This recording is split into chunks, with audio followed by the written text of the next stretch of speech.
राज ठाकरेंच्या नांदेडमधल्या सभेला मुख्यमंत्र्यांनी त्यांच्या सभेतून जोरदार प्रत्युत्तर दिले। मनसे म्हणजेच मतदार नसलेली सेना आणि आता उमेदवार नसलेली सेना अशा शब्दात मुख्यमंत्र्यांनी राज ठाकरेंना लक्ष्य केलंय। तसंच नांदेडमधल्या प्रचारासाठी चव्हाणांनी भाडोत्री माणूस आणला अशी जळजळीत टीकाही केली आहे।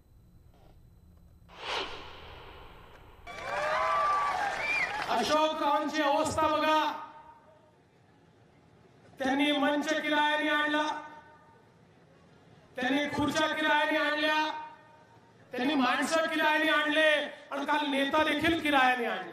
किरायानं नेता आणि किरायानं पक्ष आणून आपल्या समर्थनार्थ भाषण आता अशोकराव करत आहेत। पण अशोकराव तुम्ही कोणाला आणलं या ठिकाणी? कोणाला आणलं? अरे बाबा, काय अवस्था आहे त्या राज ठाकरे त्यांच्या मनसेची।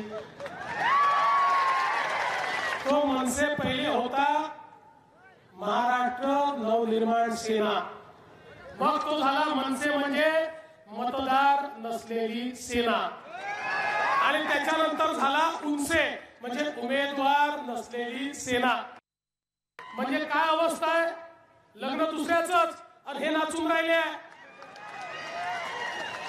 आपल्याकडे म्हणतो ना, बघा बघा रथाला म्हणताय केळं आणि दुसऱ्याच्याच लग्नात नाचतं खुळं, अशा प्रकारची अवस्था आहे।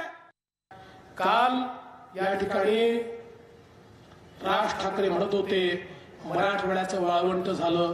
खरंय, पण माझा सवाल आहे, या मराठवाड्याचं वाळवंट कोणाच्या काळामध्ये झालं? जरा उत्तर द्या अशोकराव, जरा उत्तर द्या। काँग्रेस आणि राष्ट्रवादीच्या नेत्यांनी या मराठवाड्याचं वाळवंट करण्याचा पाप कोणाचा आहे? मराठवाड्याच्या हिस्स्याचं पाणी हे पळवून नेणारं कोण आहे? पण हे सरकार आल्यानंतर आम्ही सांगितलं, खबरदार, मराठवाड्याच्या हिस्स्याचं पाणी हे मराठवाड्याला परत करावं लागेल आणि ते पाणी 60 टीएमसी पाणी आणण्याचं काम आम्ही केलं।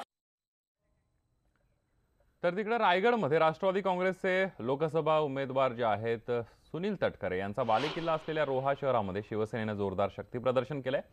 सेनेचे उमेदवार अनंत गीते यांच्या प्रचारार्थ झालेल्या सभेमध्ये गीतेंनी सुनील तटकरे आणि शरद पवार यांच्यावर जोरदार हल्ला चढवलाय। पराभव समोर दिसू लागताच पवारांनी निवडणुकीच्या मैदानातून पळ काढल्याची टीका गीतेंनी केली आहे।